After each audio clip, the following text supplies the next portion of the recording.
Purity culture needs to go. It causes harm and it is so toxic. And if you are furious with me right now and you want to know what I'm proposing as the alternative, stick around. You might learn something. So first of all, we need to clear up the fact that purity culture is not the same thing as biblical sexuality and biblical purity. Purity culture fetishized and idolized female virginity, and it is the flip side of pornography because both of them commodify female sexuality for male consumption. So don't think just because it has the word purity in the name, it's a good and healthy and biblical thing, because it's not. So what do we do instead? And no, I am not promoting promiscuity, and I am not saying that we teach teenagers to have orgies, okay? Stop assuming.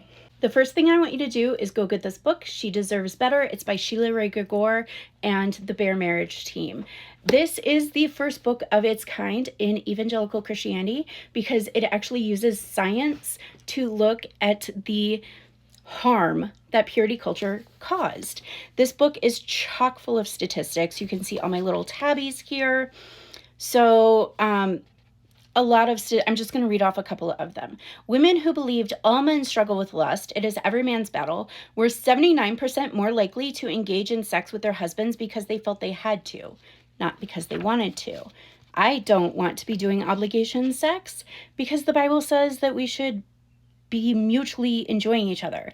And if I am forced to do it because I think he's going to cheat on me or he's going to use pornography, that's not biblical sex. Church attendance is correlated with insufficient sex education. Christian women who attended church more than once a week in high school were 170% more likely to have below average knowledge of sex education vocabulary terms in high school than those who attended church once a year or less. Now, some of you were saying, why is that a bad thing? Because we know that when you lack education, you have to go looking for it on your own, or you sort of make up your own stories. And that's how we wound up with an absolute epidemic of kids thinking, well, if I don't use the traditional method, I can use the back door, and that's not real sex. And kids were getting infections and getting injured because they were using the back door, because that's not real sex, because they lacked proper sex education.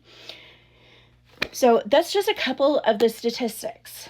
And that's why it's really important we learn about the alternatives. Starting with She Deserves Better is a great way to start learning about alternatives. I dropped a podcast about raising sexually healthy kids on the Go Have Good Sex podcast a few weeks ago. You can check that out. Following healthy creators who talk about how to talk to your kids in healthy ways is super important. One of my favorites is Pearl in Process. She was the guest for the Raising Sexually Healthy Kids podcast. Another one is Sex Ed Reclaimed. She talks about biblical sexuality and talking to your kids. She has an entire curriculum that teaches your children biblical sexuality without the harm of purity culture. So make sure that... I think the biggest point is that we offer a real, factual, science-backed sex education without shame. Okay? That's the biggest thing. If your kid asks a question, answer them. Answer them in age-appropriate ways, but don't shame them for asking the question. Don't put them off, because if you ignore the question, they're going to think that there's something wrong with the fact that they asked it. Be willing to make yourself uncomfortable. That's going to be one of the biggest things, because when your kids grow up, they deserve a healthy sex life.